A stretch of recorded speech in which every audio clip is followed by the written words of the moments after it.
तो बीमारियों की दो बड़ी वजह हैं इस देश में। एक तो गरीबी, जिनको खाने को ही नहीं मिलता इस देश में, उनके शरीर में ताकत नहीं, शक्ति नहीं, खून नहीं, एनीमिया के शिकार। और दूसरा, जो लोग पैसे खर्च करके दवाएं खा रहे हैं, उनको दवाएं ऐसी खिलाई जा रही हैं जो बहुत ही जहरीली और खतरनाक। आप सभी का स्वागत है आपके अपनी YouTube channel Ayurvedic secrets of health में। आपके मन में और एक प्रश्न आ सकता है कि सरकारों के नेता और अधिकारी तो रिश्वत खा के, घूस लेके ये दवाओं को लाइसेंस दे देते हैं, फिर हमारे डॉक्टर्स इन दवाओं को क्यों लिखते हैं? सरकार ने तो ठीक है अपना बेच दिया, इज्जत बेच दी, सम्मान बेच दिया, रिश्वत खा के लाइसेंस दे दिया। फिर डॉक्टर के पास आता है मरीज तो, और डॉक्टर लिखता है प्रिस्क्रिप्शन में वो दवा, बनाए कोई भी, लेकिन बिकवाता है उस दवा को डॉक्टर। बनाए कोई भी कंपनी उस दवा को, प्रिस्क्रिप्शन तो डॉक्टर लिखेगा ना, तभी तो मरीज खरीदेगा। बिना प्रिस्क्रिप्शन तो ये दवाएं बिकती नहीं है। तो डॉक्टर क्यों लिखते हैं प्रिस्क्रिप्शन इन दवाओं का? हमने इसमें जब रिसर्च किया तो पता चला कि डॉक्टर भी इस करप्शन में आकंठ डूबे हुए। ये जो बड़ी बड़ी मल्टीनेशनल्स हैं और बड़ी कंपनियां हैं दवा बेचने वाली, ये डॉक्टर्स को भी रिश्वत देती हैं, घूस देती हैं। मुझे बहुत खराब लग रहा है ये बोलते हुए कि हमारे डॉक्टर सब दवा कंपनियों का कमीशन लेने लगे और उनके कमीशन के लालच में वो दवाएं लिख रहे हैं जिन दवाओं को बंद करने की सिफारिश WHO ने कर रखी है। और हमने देखा डॉक्टर जितना बड़ा है, कमीशन उसका उतना ही बड़ा है। और अभी तो कैश, सीधे पैसा देते हैं। होता यह है कि आपको डॉक्टर ने एक प्रिस्क्रिप्शन स्लिप लिखी, आप 1000 रुपए की दवा अगर खरीदने गए, तो मैंने इसमें जो कैलकुलेशंस किए हैं और प्रमाण इकट्ठे किए, एवरेज हर 1000 रुपए की दवा आप जो खरीद रहे हैं उसमें से 400 रुपए डॉक्टर के पास जा रहे हैं, जिसमें वो लिखा है स्लिप, मानी 40% कमीशन। और ये कमीशन पैसे के रूप में सीधे जाता है डॉक्टर के पास, और भी कई कई स्वरूप में पहुंचता है।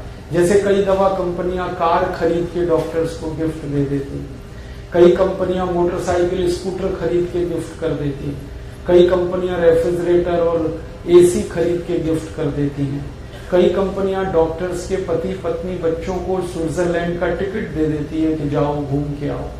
हांगकांग, ताइवान, सिंगापुर चले जाते हैं, वो खरीदारी करके सिंगापुर से आते हैं, कंपनी पैसा पे करती है उनकी खरीदारी का, इसके बदले में डॉक्टर प्रिस्क्रिप्शन लिखते हैं उस कंपनी की। इससे भी ज्यादा शर्मनाक स्थिति है वो ये कि डॉक्टर्स के घरों के जो बच्चे पढ़ाई करने के लिए विदेशों में हैं, उनका खर्चा ये कंपनियां उठाती हैं। और डॉक्टर्स के घरों में जो कारें चल रही हैं, उसमें डीजल पेट्रोल भरने का पैसा कंपनियां उठाती हैं। टेलीफोन बिल डॉक्टर्स की कंपनियां पे कर रही हैं, उनके घरों के बिजली के बिल कंपनियां पे कर रही हैं। इतना बुरा हाल है इस पूरे सिस्टम। तो डॉक्टर्स क्या करते हैं, जिन कंपनियों से कमीशन आ रहा है, जहां से गिफ्ट आ रही है, उनके लिए फिर वो फेवर करते हैं। और फेवर उनका यही होता है कि जो दवाएं वो कंपनियां कहती हैं उनका वो प्रिस्क्रिप्शन लेते हैं। हमारे देश में सभी कंपनियों ने मेडिकल रिप्रेजेंटेटिव्स नाम के प्राणियों को पाला हुआ है। ये मेडिकल रिप्रेजेंटेटिव्स का 1 पॉइंट प्रोग्राम एक ही है, हर डॉक्टर को भ्रष्ट बनाना, बाई हुक और बाई क्रोक, सीधे सीधे या परोक्ष रूप से। MR जाते हैं डॉक्टर्स के क्लिनिक में, उनको लालच देते हैं कि देखो ये मेडिसिन का प्रिस्क्रिप्शन करो, ये इतना पैसा, इसका करो इतना, इसका करो इतना। डॉक्टर उस चक्कर में ये सब करते हैं। अब ये जो मेडिकल प्रोफेशन है, ये सेवा नहीं है, ये बिजनेस है।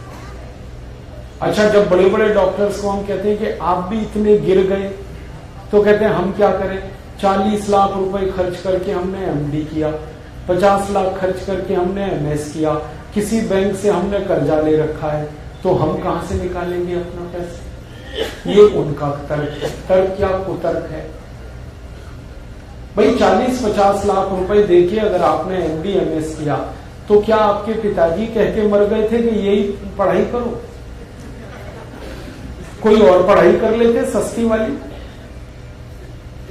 माने हमने बेईमानी की है तो अब बेईमानी आगे भी चले, ये तो ऐसा कुतर्क है।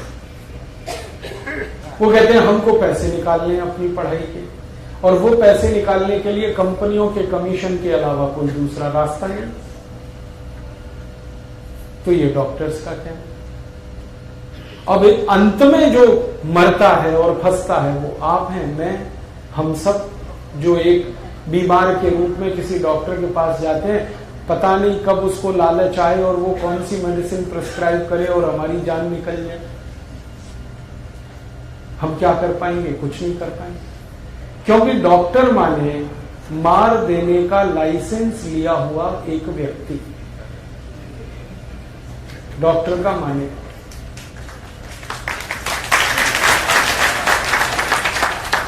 उसने कुछ भी उल्टा सीधा कर दिया, आप मर गए तो आप कुछ नहीं कर सकते। वो कह देगा जी मैं क्या करूं, हो गया। ऐसे ही रोज मरते हैं लोग और कुछ नहीं हो पाता इस देश। दोस्तों, सबसे पहले तो चैनल सब्सक्राइब करें, फिर लाइक, कमेंट और शेयर करें। और हाँ, हमारा एंड्रॉयड ऐप डाउनलोड करना ना भूलें।